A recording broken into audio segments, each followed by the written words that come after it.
Hello, dear students and learners. Now, welcome to channel Maths Zone TV. I am Sanjeev Kumar and explain today's class is English basic grammar class. So today I want to discuss about basic grammar. Main thing in the basic grammar is tense. Actually, if you understand tense properly, it would be 50% covered in English, according to my view. Tense is very important for the basic grammar. So, I want to discuss about the tense in a simplest way. You have studied about the tenses. There are so many rules and regulations which is very difficult for the students. So I want to explain it in a simplest way. I hope you will understand it better. Okay? तो मैं बताना चाह रहा हूँ tense जो है हमारे basic grammar की सबसे महत्वपूर्ण पॉइंट होती है इंग्लिश को जानने के लिए, इंग्लिश को सीखने के लिए। और ये टेंस अगर हम अच्छी तरह सीख लेते हैं तो हमें how to write in English, how to read properly in English and how to conversate with each other with English will be very simple. ये बहुत ही आसान हो जाती है।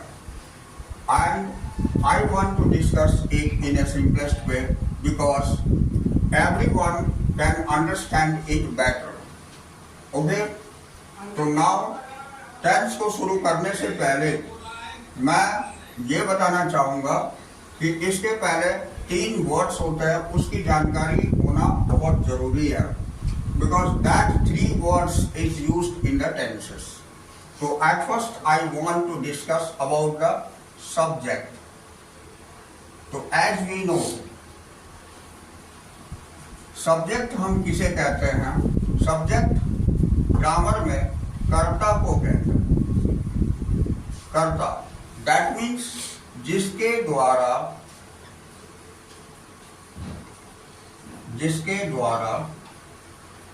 कोई भी कार्य किया जाता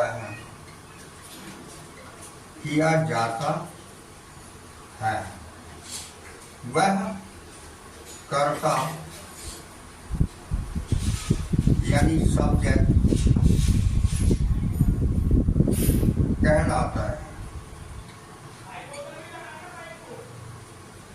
कहलाता है। I want to discuss it in a simplest way in Hindi because everyone can understand it better. हर कोई इसे अच्छी तरह समझ पाए, इसलिए मैं चाह रहा हूँ कि एकदम स्टार्टिंग पॉइंट से टेंस को इलस्ट्रेट करूँ। तो कर्ता हम कह रहे हैं कि जिसके द्वारा कोई भी कार्य किया जाता है उसे हम कर्ता कहते हैं। जैसे फॉर एग्जाम्पल मैं बताता हूँ, एग्जाम्पल यहाँ लिख लेते हैं, राम ईट्स अ मैंगो। तो इसका मतलब हो गया कि राम एक आम खाता है।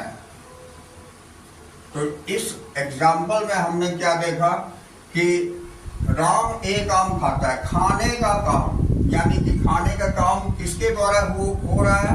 राम के द्वारा। तो कोई भी कार्य जिसके द्वारा संपन्न होता है वो हमारा कर्ता कहलाता है।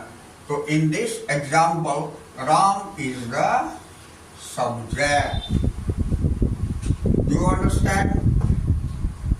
Okay, now second point is object.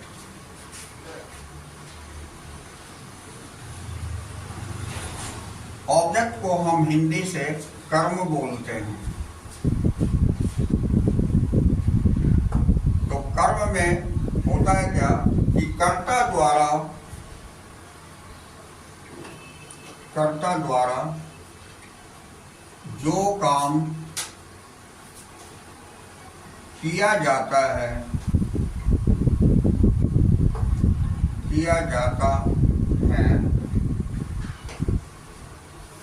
उस काम का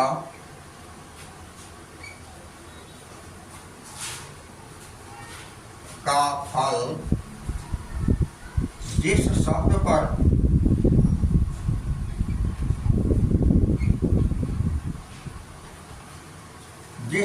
पर पड़ता है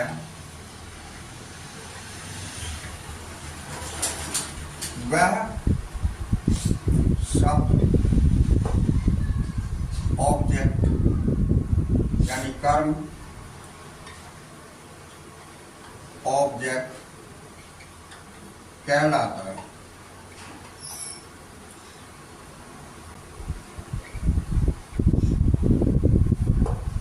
राइट, तो अब देखिए इसका एग्जाम्पल हम यही सेम एग्जाम्पल हम नीचे ले लेंगे। यहां पर मैं फिर एक बार लिखता हूं, राम eats a mango,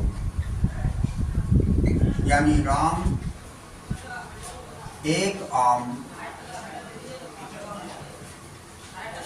खाता है। अब देखिए इसमें मैं बताना चाहूंगा ऑब्जेक्ट क्या है।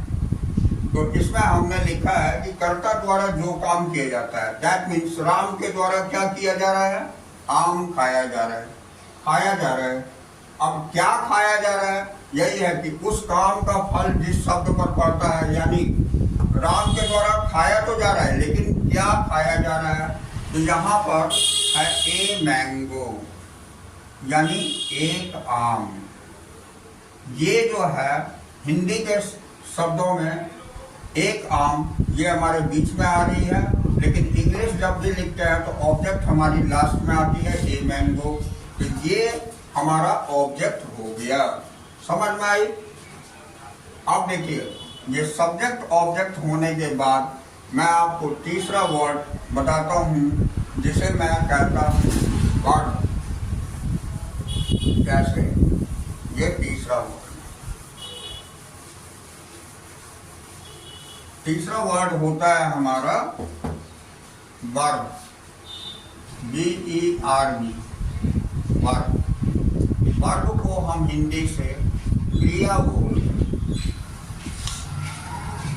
तो इसके बारे में मैं बताऊंगा कि कर्ता द्वारा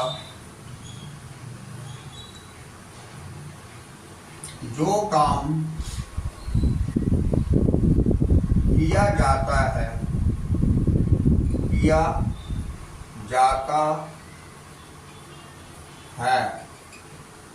उस काम को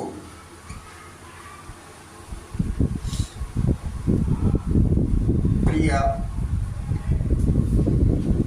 यानी वर्ब कहते हैं।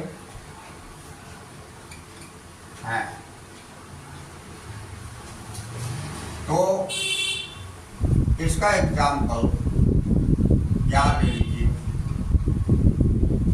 Ram, same example, Ram eats a mango, that means Ram एक आम खाता है। तो इस एग्जाम्पल में क्रिया कौन सा है, राम कर्ता के द्वारा जो काम किया जाता है। तो राम के द्वारा जो काम किया जा रहा है वो काम है खाना, यानी ईट्स। राम के द्वारा आम खाया जा रहा है, तो खाता है, ये खाया जाना ही क्रिया है। तो ये इसमें इंग्लिश के सेंटेंस में वर्ब हमारी बीच में आ जाती है सब्जेक्ट के बाद, लेकिन हिंदी के वाक्यों में ये क्रिया हमारी लास्ट में आती है। तो हमने सर्कल करके सारी चीज की पहचान बता दी है। ये सब्जेक्ट, ऑब्जेक्ट एंड वर्ब, ये तीनों की जानकारी अत्यावश्यक है। That is very important to understand tense better. ठीक है, तो ये तीन चीजें अब आपको हमने बताया। अब मैं डायरेक्ट आपको टेंस लेकर के चलता हूं। ओके, तो देखिए,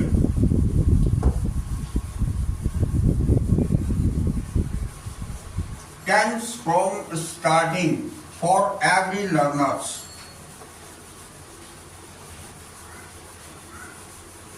And for every students, that is better to understand. अब ये देखिए, टेंस हमारे तीन प्रकार के होते हैं। तीन प्रकार के होते हैं, यानी there are three types of tenses. There are three kinds of tense. Tense के तीन प्रकार होते हैं। कौन कौन सा होता है ये मैं बताता हूं। फर्स्ट, प्रेजेंट टेंस,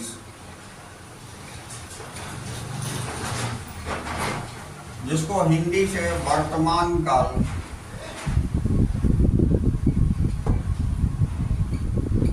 कहते हैं। अब ये प्रेजेंट टेंस किसे कहते हैं ये मैं बताता हूँ। टेंस का मीन्स ही हो जाता है काल, यानी समय। काल यानी समय, टाइम। तो ये टाइम को रिप्रेजेंट करता है।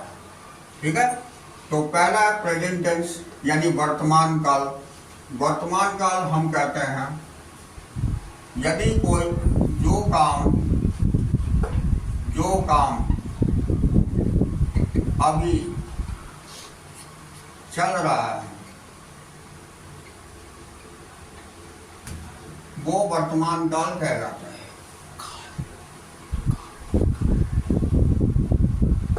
जो काम अभी चल रहा है वो काम हमारे प्रेजेंट टेंस में आ जाएगा, यानी वर्तमान काल में आ जाएगा।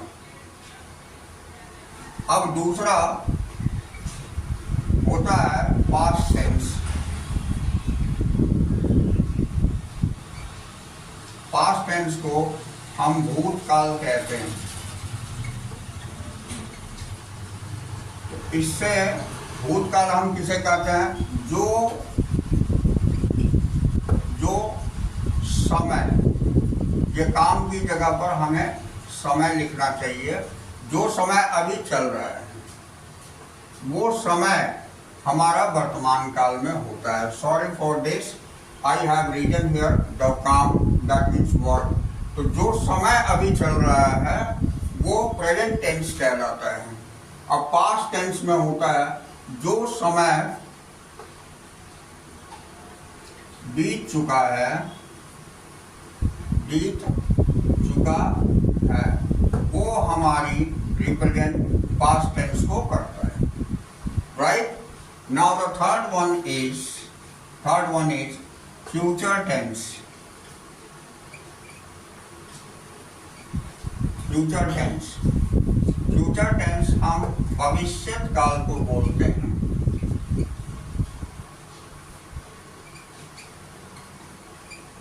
भविष्य काल को बोलते हैं। तो भविष्य काल में होगा जो समय आने वाला है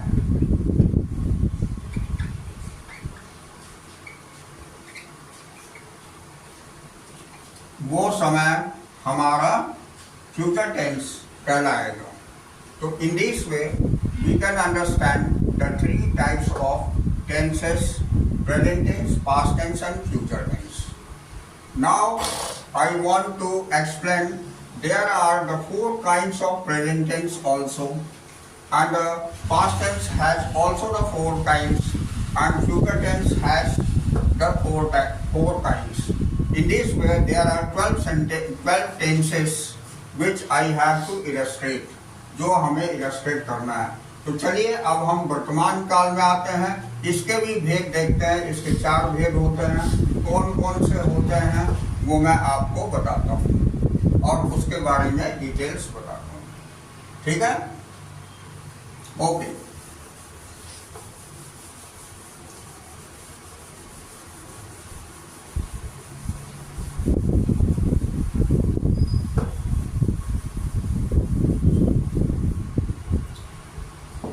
अब आप देखिए, मैंने कहा प्रेजेंट टेंस के 4 भेद होते हैं।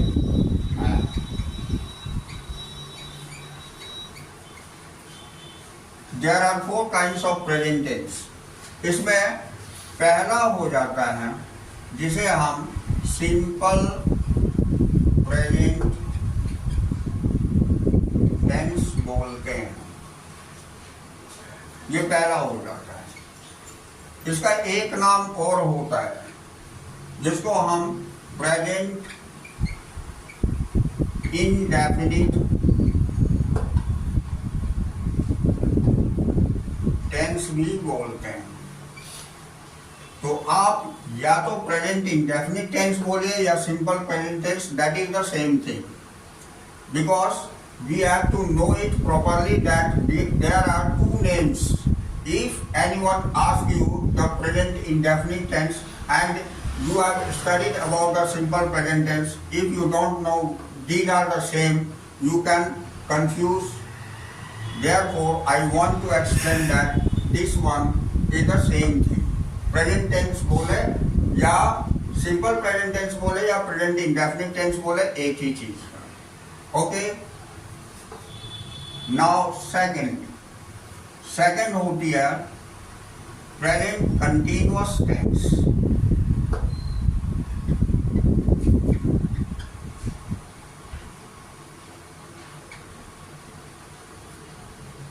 प्रेजेंट कंटिन्यूअस टेंस बोले या इसके भी एक और नाम होते हैं, वो मैं लिखता हूं, प्रेजेंट इम्परफेक्ट टेंस। तो आप इसमें भी देखिए, इसके भी 2 नाम होते हैं, प्रेजेंट कंटिन्यूअस टेंस और present imperfect tense, that is the same. We have to know the all the names of the tenses. Okay, now third one is present perfect tense.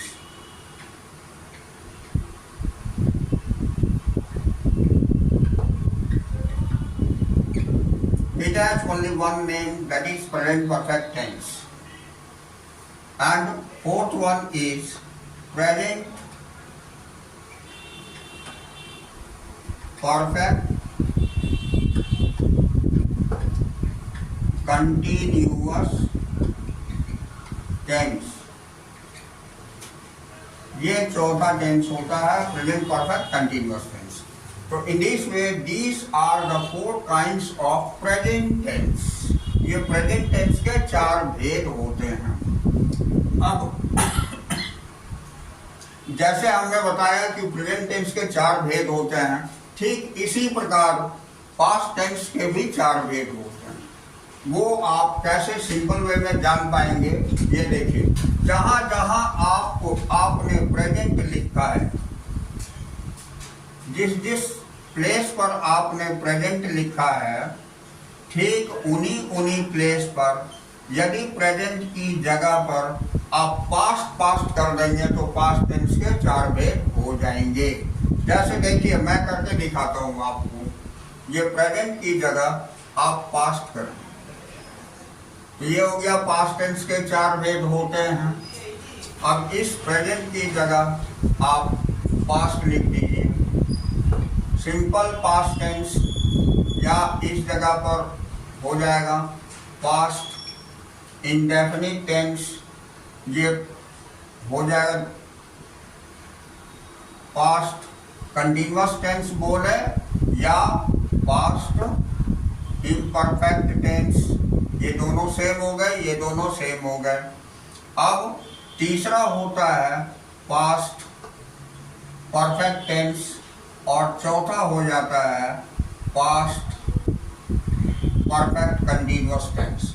इस तरह ये पास्ट टेंस के 4 भेद हो गए। तो do you understand? Now अब मैं बताता हूं, इसी तरह फ्यूचर टेंस के भी 4 भेद हो जाते हैं। जहां जहां हमने पास्ट लिखा अब वहां वहां फ्यूचर लिख देंगे तो फ्यूचर टेंस के 4 भेद हो जाएंगे। तो यहाँ पर अब एक बार आप इसे फ्यूचर टेंस भी कर लीजिए। फ्यूचर टेंस के 4 भेद होते हैं। तो पहला होता है सिंपल फ्यूचर टेंस, या हम फ्यूचर इंडेफिनिट टेंस बोले, एक ही बात है। दूसरा पॉइंट होता है फ्यूचर कंटिन्यूअस टेंस बोलिए, या फ्यूचर इम्परफेक्ट टेंस बोलिए, ये दोनों सेम चीज है।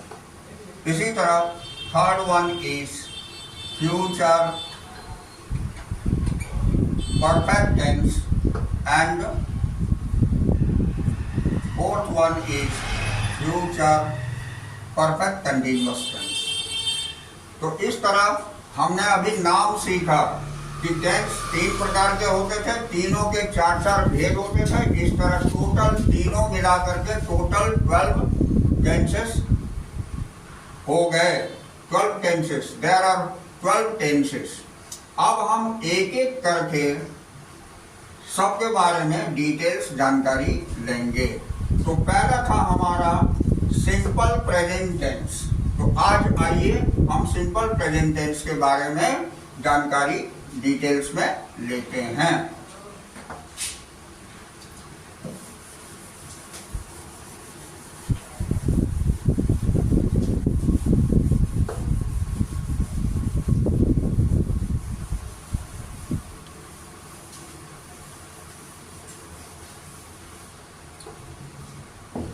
तो देखिए, पहला हमने आपको बताया सिंपल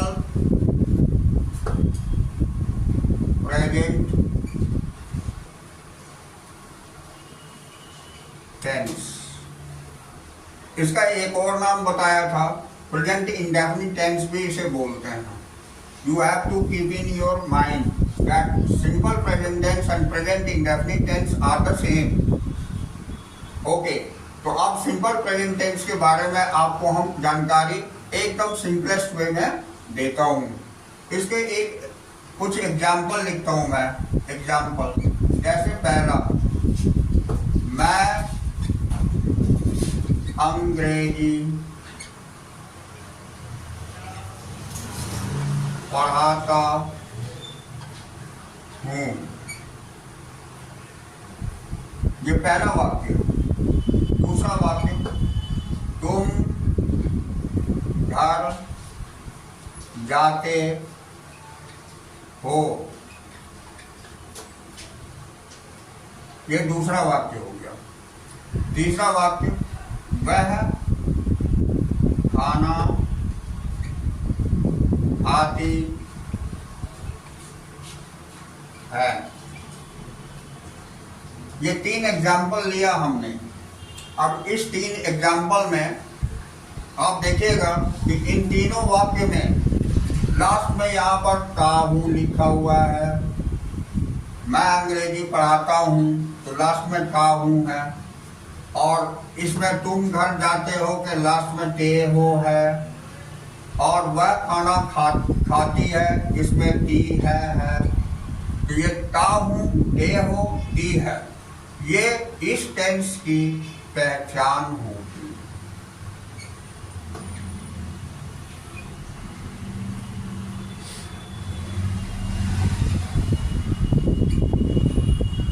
ये पहचान होती है सिंपल प्रेजेंट टेंस के वाक्यों की। जिस वाक्य के अंत में ता हूं, ते हो, ती है लगी रहती है वो सिंपल प्रेजेंट टेंस के वाक्य कहलाते हैं। पहचान को इंग्लिश में आइडेंटिफिकेशन बोलते हैं।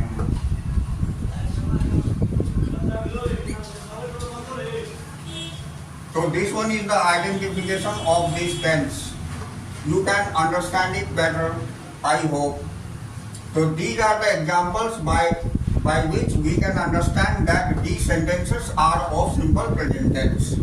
Now I want to illustrate it on the table only. So this one is table. Here is the table. इसे मैं एक टेबल पर बताना चाहूँगा. तो इसमें लिखते हैं हम सिंगुलर. सिंगुलर हम जानते हैं एक वचन को बोलते हैं. And here is the plural. Plural हम बहुवचन को बोलते हैं. यहाँ मैं लिखता हूँ फर्स्ट पर्सन. फर्स्ट पर्सन हम प्रथम पुरुष को बोलते हैं. इसमें आई सिंगुलर में आ जाता है और इसमें बी आ जाता है. अब दूसरी हम लिखेंगे सेकंड पर्सन. सेकंड पर्सन में सिंगुलर भी यू होता है, प्लूरल भी यू होता है. आई मीन्स मैं, बी मतलब हम लोग, हम सब. यू मीन्स यहाँ सिंगुलर में तुम या आप हो जाएगा और प्लूरल में यू मीन्स हो जाएगा तुम लोग या आप लोग, तुम सब या आप सब. अब थर्ड पर्सन. थर्ड पर्सन में ही, सी, इट और नेम, ये चारों चीजें आ जाती हैं. तो हम जानते हैं ही हम वह के लिए इस्तेमाल करते हैं पुल्लिंग. ही हम वह के लिए इस्तेमाल करते हैं. सी हम ही वह पुल्लिंग के लिए इस्तेमाल करते हैं. सी हम स्त्रीलिंग के लिए इस्तेमाल करते हैं, वह के लिए. इट यह के लिए, ऑब्जेक्ट के लिए इस्तेमाल करते हैं. और नेम में कोई भी नाम हो सकता है. और यहाँ प्लूरल में दे हो जाएगा. दे मीन्स वे लोग, वे सब, ये सारे होते हैं. अब आप देखिए ये जो टेबल हमने बनाया, इसी पर हम सारी रूल एंड रेगुलेशन की एक्सप्लेनेशन करेंगे. तो अब मैं आपको इस वाक्यों को 3 तरह की सेंटेंसेस बनाना सिखाऊंगा. जैसे पहला होता है असर्टिव सेंटेंस.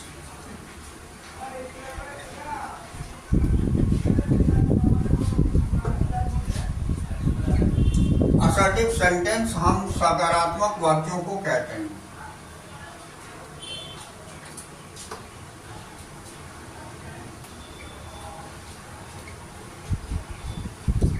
तो सकारात्मक वाक्य में नेगेटिव सेंस नहीं होती है, ना का प्रयोग नहीं होता है. जैसे हमने ऊपर में लिखा है, ये सारे वाक्य सकारात्मक है. This one is assertive sentences because no is not used.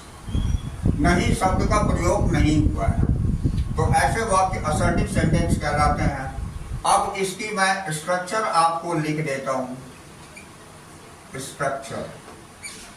Structure हम संरचना को बोलते हैं. संरचना दैट मीन्स वाक्य की रचना. मतलब how can we convert these Hindi sentences into the English sentences. That is explained in the structure. तो इसे हम बताते हैं. एट फर्स्ट हम सब्जेक्ट का यूज करते हैं.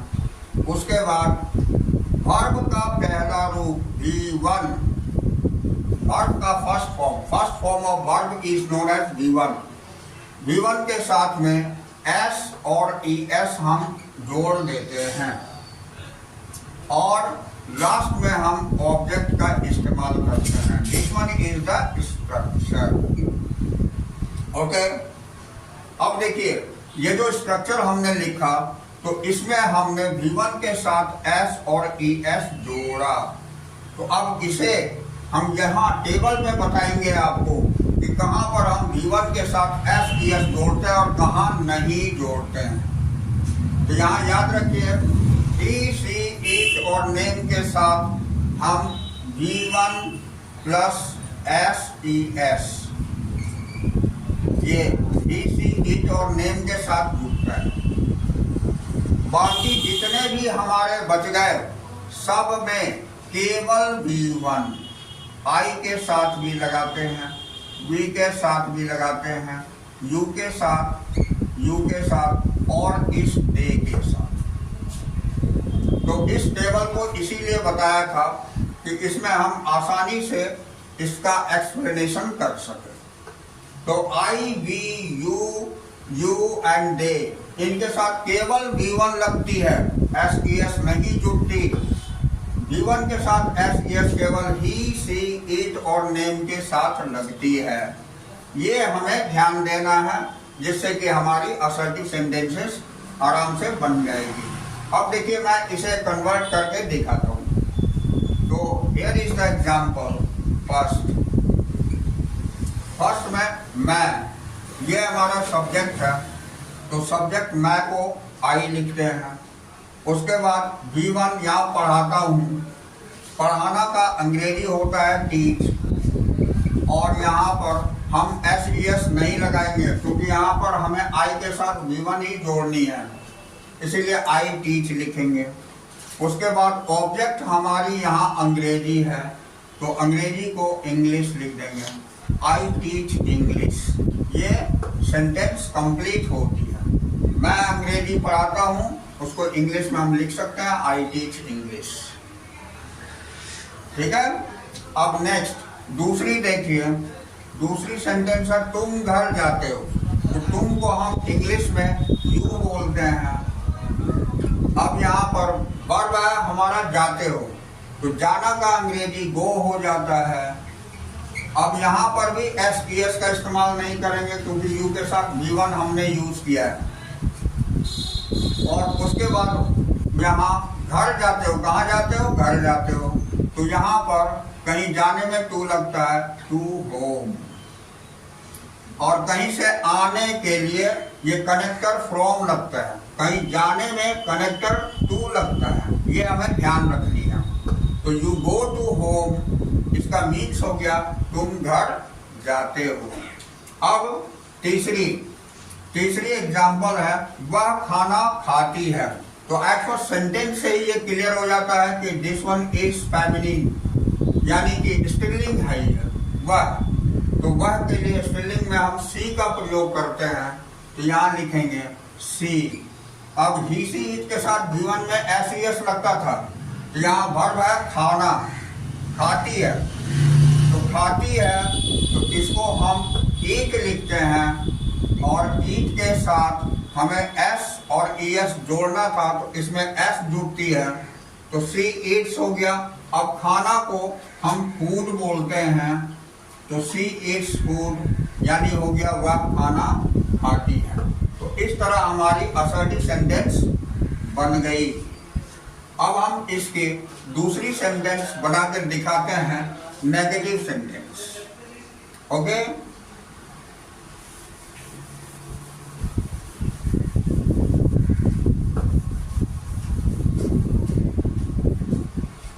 तो इसके अब नेगेटिव सेंटेंस हम बनाएंगे।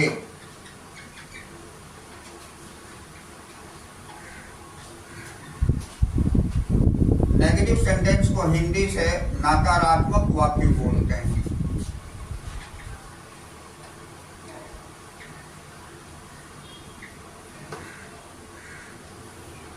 ठीक है। अब नकारात्मक वाक्य वो सेंटेंस कहलाता है जिसमें नहीं का प्रयोग किया जाता है, यानी नहीं लिखा हुआ होता है। जैसे इसी सेंटेंस को अगर मैं नकारात्मक बनाना चाहूं तो ऐसे बना सकता हूं, मैं अंग्रेजी इस जगह पर हम नहीं लिखते, नहीं पढ़ाता हूं, तो ये नेगेटिव सेंटेंस हो गई।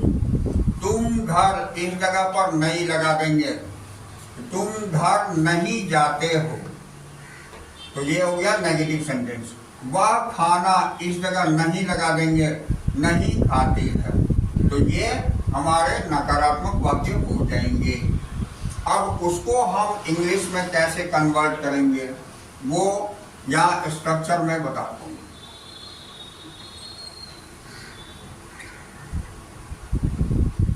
इसमें इसका स्ट्रक्चर होता है सब्जेक्ट प्लस डू ऑब्लिक डस, ये डू डस हेल्पिंग वर्ब होती है, इसके साथ में नोट लगता है और उसके बाद यहाँ V1 फॉर्म लग जाती है, तब ऑब्जेक्ट लगता है, फुल स्टॉप। तो अब हमें ये डू डस जो हेल्पिंग वर्ब हमने इसके साथ सब्जेक्ट के बाद ऐड किया, वो मैं आपको बताता हूँ कि डू डस का प्रयोग कैसे करना है। तो आई, वी, यू और दे, जिसमें हमने V1 लगाया था, उन सभी के साथ डू का प्रयोग होता है। और ही, सी, इट और नेम के साथ, जिसमें हम V1 के साथ SES लगाए थे, उसके साथ में डच, DOES, यही ES डू के साथ ऐड होकर के डच का प्रयोग हो जाता है, ही, सी, इट और नेम के साथ। तो ये समझ में आई। अब देखिए, इसमें मैं कन्वर्ट करके दिखाता हूँ, तब और भी कंसेप्ट क्लियर होती हैं। तो इसका पहला एग्जाम्पल हमने लिखा था, मैं अंग्रेजी नहीं पढ़ाता हूँ, इसका हो जाएगा I do not teach English. ये पहला हो जाएगा। ये सब्जेक्ट आई ले लिया, डू डन में से डू ले लिया, आई के साथ डू लगती है इसलिए हमने डू लिया, नॉट लिखा और V1 हमारी टीच है और ऑब्जेक्ट हमारी इंग्लिश है। तो according to this structure we have set these words into the sentences. तो in this way I do not teach English means हो गया मैं अंग्रेजी नहीं पढ़ाता हूँ। दूसरी एग्जाम्पल है कि तुम घर नहीं जाती हो, तो you do not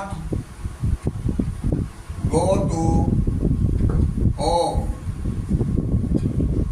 ये भी हो गई क्योंकि यू के साथ भी डू का प्रयोग होता है, इसीलिए यहाँ you do not go to home.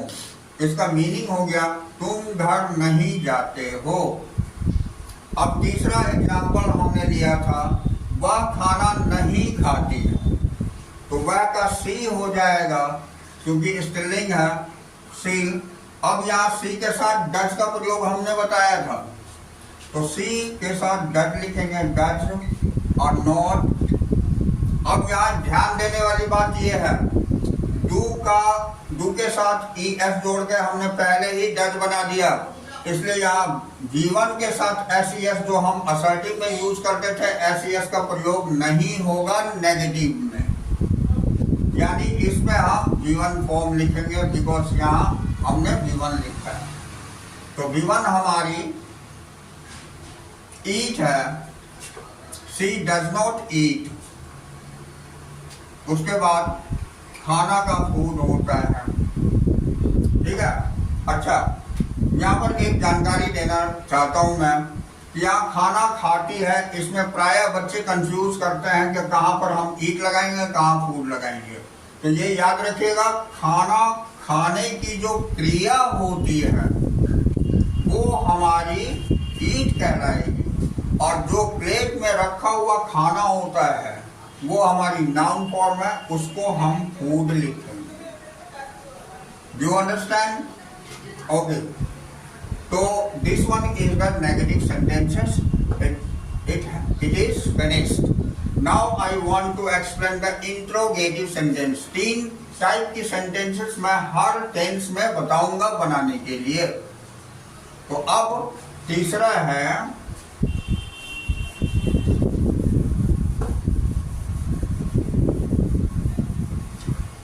अब तीसरी टाइप जो मैं बताने जा रहा हूं आपको, वो इंट्रोगेटिव सेंटेंस है। इंटेरोगेटिव सेंटेंसेस, इसकी हिंदी प्रश्नवाचक वाक्य हो जाती है।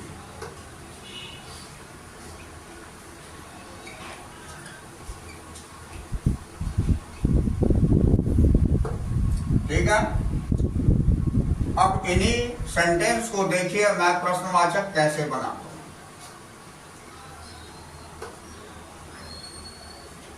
अगर ये सिंपल असर्टिव सेंटेंस में लिखे हुए हैं, इसके आगे मैं क्या लिख दूं?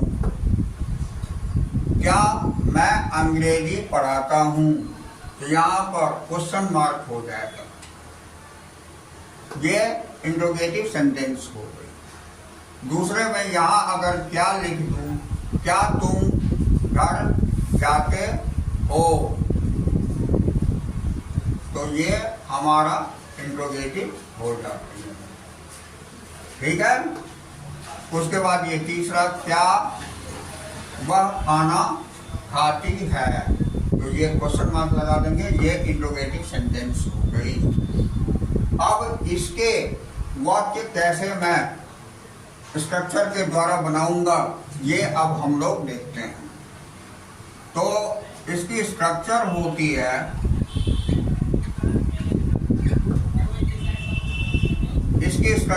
है, ये जो हमने डू डस का प्रयोग किया था नेगेटिव में, अब हम डू डस ये हेल्पिंग वर्ब का प्रयोग सबसे पहले कर देते हैं। तो हम जानते हैं कि कोई भी सेंटेंस स्टार्ट होती है हमारी कैपिटल लेटर से, इसीलिए इसमें डू ऑब्लिक डज हम कैपिटल में लिखेंगे। उसके बाद हमारी सब्जेक्ट होती है, उसके बाद V1 फॉर्म होता है, उसके बाद ऑब्जेक्ट होती है, और लास्ट में हमें क्वेश्चन मार्क लगाना होता है। तो be careful, if you do not put the question mark your sentences will be wrong.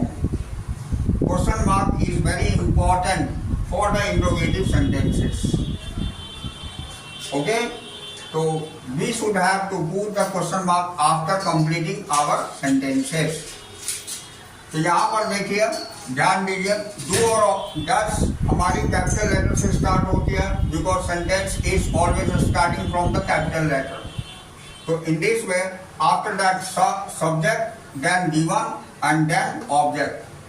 So these are the structures of the interrogative sentences. ये interrogative sentence की structure होती है. Now here is the example. Example first. Example first में क्या मैं अंग्रेजी पढ़ाता हूँ, तो डू और डज लगेगा, तो मैं के साथ डू लगाया था, आई के साथ डू लगाया था, तो इसलिए डू से स्टार्ट हो गया ये डू आई. उसके बाद पढ़ाना का टीच हो जाता है, उसके बाद इंग्लिश लिख लेंगे, डू आई टीच इंग्लिश. तो ये हो गया क्या मैं अंग्रेजी पढ़ाता हूँ. दूसरी हो गई do you go to home. इसका हो गया क्या तुम घर जाते हो. डू डज का प्रयोग हम पहले कर रहे हैं, सब्जेक्ट से पहले होती है. यहाँ हमने दिखाया है कि ये सब्जेक्ट से पहले है ये डू डज का प्रयोग, तो इसीलिए ये सब्जेक्ट से पहले हम डू डज का प्रयोग कर रहे हैं for making the sentences in interrogative sentences. तो तीसरी होती है क्या वह खाना खाती है, तो वह स्त्रीलिंग है, सी होगी. सी के लिए हम डज का प्रयोग करते थे, इसलिए यहाँ डज लिखेंगे, डज सी. उसके बाद given form eat food question mark. तो here the simple present tense is finished. Okay, तो इस तरह से हमने ये सिंपल प्रेजेंट टेंस आज सीखा. तो आप इसे 5 वाक्य इसी तरह के बना सकते हैं, जिसके लास्ट में आप का, हूँ, के, होती है, इस तरह के लगा करके हिंदी में लिख करके उसको आप असर्टिव, नेगेटिव एंड इंट्रोगेटिव में चेंज कर सकते हैं. इसकी ज़्यादा से ज़्यादा, जितनी ज़्यादा प्रैक्टिस आप करेंगे उतने परफेक्ट होंगे आप टेंस में. और remember it that if you will complete your tense properly, you will get 50% covered of English in grammar. So be careful about the tenses. It is very important to learn English properly. That's all for today. We will meet again on the next class.